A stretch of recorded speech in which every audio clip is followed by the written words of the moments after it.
नमस्कार दोस्तों। आज की पॉलिटिकल किस्सों में कहानी है यूपी के मुख्यमंत्री योगी आदित्यनाथ क्या जातिवादी हो गए हैं। उनके यहाँ क्या सिर्फ ब्राह्मणों को मारा जा रहा है। ये एक बहुत बड़ा सवाल उठ रहा है। यूपी की सरकार बहुत अच्छा काम कर रही है, लेकिन एक सवाल उठ रहा है कि यूपी के मुख्यमंत्री माननीय योगी आदित्यनाथ जी जातिवादी हो गए हैं। चलिए आपको एक छोटी सी कहानी बता देता हूँ, उससे आप अंदाज़ा लगाइए क्या जातिवादी हो गए हैं या नहीं। यूपी के मुख्यमंत्री योगी आदित्यनाथ एक आदेश जारी करते हैं। उस आदेश में कहा यह जाता है अपराधियों की जो लिस्ट है उनको पकड़ा जाए, उनके ऊपर शिकंजा कसा जाए। अगर वो कुछ भागते हैं या कुछ ऐसा करने की कोशिश करते हैं, पुलिस पर कुछ भी फायरिंग या कुछ करते हैं, तो उनको मारने में कोई संकोच ना किया जाए, क्योंकि वो अपराधी हैं और उनको पकड़ने गई पुलिस पर अगर वो कुछ करेंगे तो उनको आप मार सकते हो। एक ऐसा आदेश जारी किया जाता है। मैं एक आपको बता रहा हूँ कि ऐसा किया नहीं गया था, बता रहा हूँ ऐसा किया जाता है। तो उस लिस्ट में क्या ऐसा योगी जी कहते हैं कि जो इसमें ब्राह्मण है उन्हीं को मारना है, उन्हीं के ऊपर कार्रवाई करनी है, आपको किसी अन्य जाति के लोगों पर नहीं करनी है। ऐसा तो नहीं कहा होगा।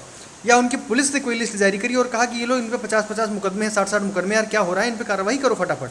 ठीक है, उन पे कार्रवाई करने के लिए पुलिस सख्त होती है, क्योंकि विकास दुबे का मामला 8 पुलिस वाले मारी गई, पुलिस भी काफ़ी ज़्यादा सख्ते में आ गई, जिससे पुलिस और ज़्यादा तेज़ी काम करने लगी।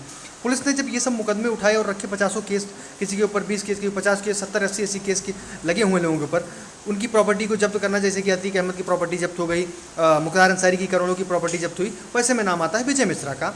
और एक और पांडे का मर्डर हुआ, और एनकाउंटर हुआ, और एक क्या नाम इनका, दूसरे एक और है उनका एनकाउंटर। वैसे बहुत सारे एनकाउंटर हुए जिनमें क्या कहते हैं विकास दुबे का भी नाम है। ऐसे में कहा गया कि यूपी की सरकार, योगी आदित्यनाथ की बीजेपी सरकार जो है वो जातिवादी हो गई है।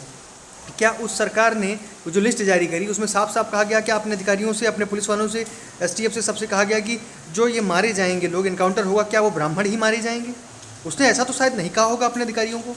और उन अधिकारियों में ब्राह्मण भी रहे होंगे या हर जाति के लोग रहे होंगे, क्या उनसे ये चीज़ कही गई? ये तो नहीं कहा होगा। मुझे नहीं लगता कि ऐसा कहा होगा या योगी ने कहा होगा कि भाई जाओ तुम केवल ब्राह्मणों को ही आपको मारना, जो ब्राह्मण अपराधी जिनके ऊपर केस लगे मार दो। ऐसा तो नहीं कहा होगा। विजय मिश्रा बीजेपी के खास बताए जाते रहे हैं। योगी जी के साथ बहुत सारी फोटोज उनकी वायरल हुई थी, तो उनका मतलब उनके ऊपर कैसे कार्रवाई हो सकती है? कुछ तो उसमें कुछ अलग लोग, जनता मुद्दा ढूंढ रही है, जनता को गुमराह करने का एक ना एक कोशिश किया जा रहा है, शायद ये भी हो सकता है। कोई लिस्ट जारी होती है अपराधियों की, तो उसमें ये नहीं कहा जाता कि ये ब्राह्मण है इनको मार देना, या किसी अन्य जाति के हैं इनको मार देना। अतीक अहमद की इनकी इतनी प्रॉपर्टी जब्त की जा रही है, मुख्तार अंसारी की इतनी प्रॉपर्टी जब्त की जा रही है। अगर उनकी तरफ से कोई जवाबी कार्रवाई होती है, कोई कुछ करता है, तो उनको मारा जाएगा, उनको भी वो नहीं बचेंगे। ऐसा कुछ नहीं कि उनको क्यों नहीं मार देते। और जनप्रतिनिधि पर ऐसे जो है असलहे से डायरेक्ट मारने का कोई वो नहीं होता। अगर कोई जनप्रतिनिधि है तो उसको एनकाउंटर ऐसे नहीं कर सकते। सामने से अगर वो आपके ऊपर, पुलिस के ऊपर गोली चलाएगा, तब भले मार सकते हैं। तो अगली स्टोरी बताता हूँ मैं। तो